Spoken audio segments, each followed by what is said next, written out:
Alam mo ba kung saan nagmula ang mga sambal? Paano nagsimula ang kanilang paglalakbay? Halika na at tuklasin ang pinagmula nila mga tao ng sambal, isang etnolinguistikong grupo na naiwan ang hindi maburang marka sa kultura ng Pilipinas. Ang mga tao ng sambal, kilala rin bilang Zambales, ay ang orihinal na mga Austronesian na naninirahan sa Zambales, isang lalawigan sa Pilipinas.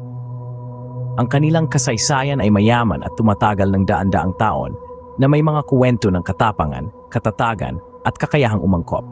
Sila ay pangunahing nakatira sa Zambales at ilang munisipalidad sa Pangasinan na may makabuluhang populasyon na lumipat sa Palawan noong dekada ng Kumita na nagtatag ng isang pamayanan na kilala bilang Panitian. Ang mga tao ng Sambal ay kilala sa kanilang pagkaiba-iba sa wika, nagsasalita ng Sambal, Botolan at iba pang mga wika. Nagsasalita rin sila ng Kapampangan, Tagalog, Ilocano at Pangasinense. Ang kanilang wika ay patunay sa kanilang mayamang pamana ng kultura at kanilang mga interaksyon sa iba't ibang etnikong grupo sa loob ng mga siglo. Sa mga naunang panahon, kilala ang mga Sambal bilang mapaglaban at mabangis na mga mandirigma, kadalasang nakikipaglaban sa mga pamayanang Kristiyano. Ang kanilang reputasyon bilang mga mandirigma ay mahalagang bahagi ng kanilang pagkakakilanlan na nagpapahayag ng malakas na diwa at katatagan nila.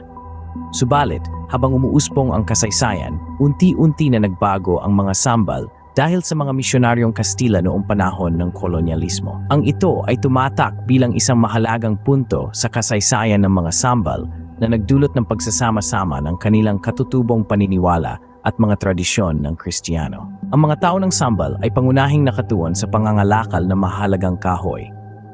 Ang kanilang estratehikong lokasyon ay ginawa silang target ng mga piratang Moro na nagdaragdag ng isa pang layer ng komplikasyon sa kanilang kasaysayan.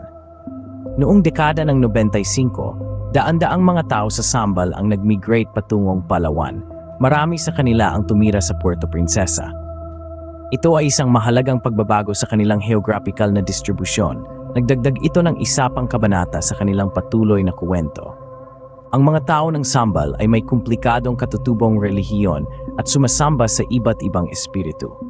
Ang espiritual na praktikang ito ay isang mahalagang aspeto ng kanilang pagkakakilanlan, nagbibigay ng silip sa kanilang pananaw sa mundo at kanilang ugnayan sa natural at supernatural na mga kalupaan.